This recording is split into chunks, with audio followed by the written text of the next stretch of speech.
Unsur-unsur garis. Jenis garis yang terdapat pada subjek yaitu A. Garis lengkung tak beraturan pada ombak. B.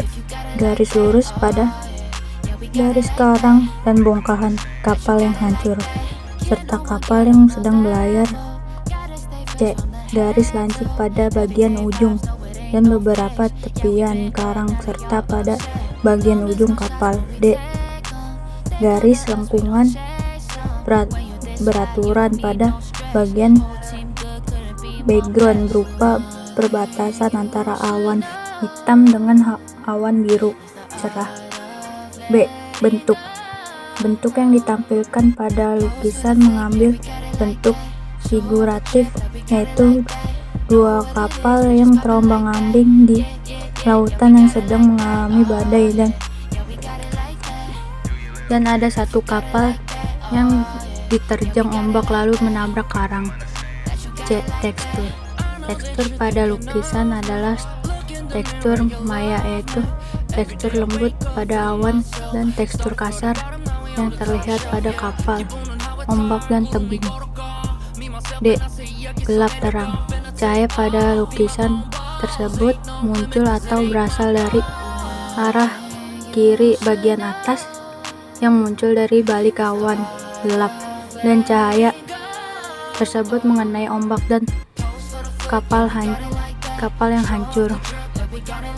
E. Warna. Terdapat warna biru muda di balik awan hitam yang menandakan cuaca yang mulai cerah setelah datangnya badai besar, dan warna putih sebagai cahaya. Warna-warna yang digunakan juga sangat tepat dengan suasana yang digambarkan. Prinsip A. Keseimbangan. Pada lukisan ini juga sangat diperhitungkan antara penempatan objek satu dengan yang lain, yaitu penempatan dari mana datangnya cahaya dan keberadaan tebing yang curam, juga letak kapal-kapal. B. Kesatuan. Unsur-unsur pada lukisan tersebut yang telah dijelaskan di atas saling berpadu satu sama lain sehingga saling menunjang dalam membangun satu kesatuan yang mana setiap unsurnya tidak berdiri sendiri sehingga tampak menarik dan indah. C. Keselarasan atau harmoni. Kapal lautan, awan, dan karang walaupun memiliki bentuk dan warna yang berbeda tetapi tetap membentuk suatu keselarasan sehingga tidak terpaku pada satu bentuk. D. Irama. Bentuk dari gelombang lautan yang bervariasi menghasilkan suatu gerak melengkung sehingga gelombang terlihat jelas seperti aslinya. E. Dominan.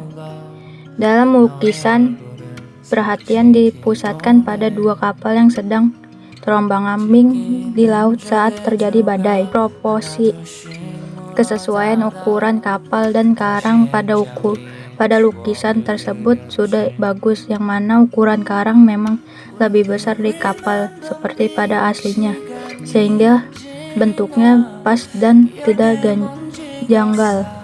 G. Komposisi. Susunan antara unsur dalam lukisan tersebut sudah teratur sehingga menciptakan suatu bentuk yang indah. H. Gradasi.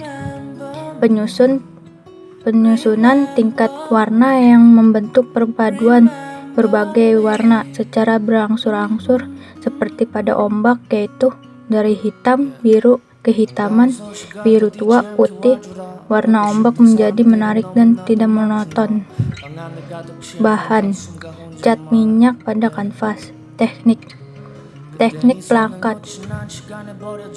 Teknik pelangkat ini paling sering dipakai untuk melukis. Teknik ini biasanya memakai cat poster dan cat minyak akrilik yang digoreskan dengan tebal sehingga menghasilkan warna yang padat dan pekat. Jenis: seni lukis biasanya dibuat di atas media kain, kanvas, kertas, dan kaca. Peralatan yang digunakan dapat berupa cat minyak atau akrilik, cat air, cat poster, dan sebagainya. Pada seni rupa purbakala, objek yang dipilih kebanyakan berupa bentuk manusia, flora, dan fauna. Tema: hubungan antara manusia dengan alam sekitar.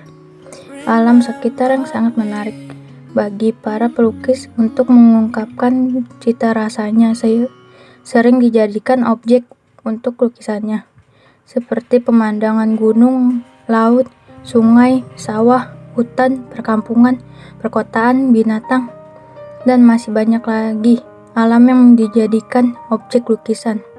Tokoh pelukis yang sering menggunakan alam sebagai objek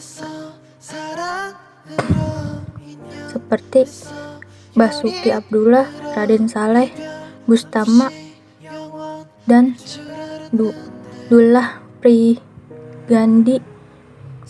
Nilai estetisnya: perpaduan keduanya terwujud dalam ekspresi visual yang dramatis, emosional, sekaligus misterius.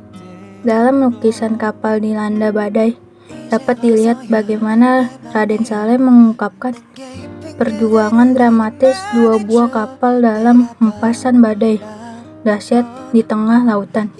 Suasana mencekam mengekspresikan lewat awan tebal yang gelap dan ombak-ombak tinggi yang menghancurkan salah satu kapal.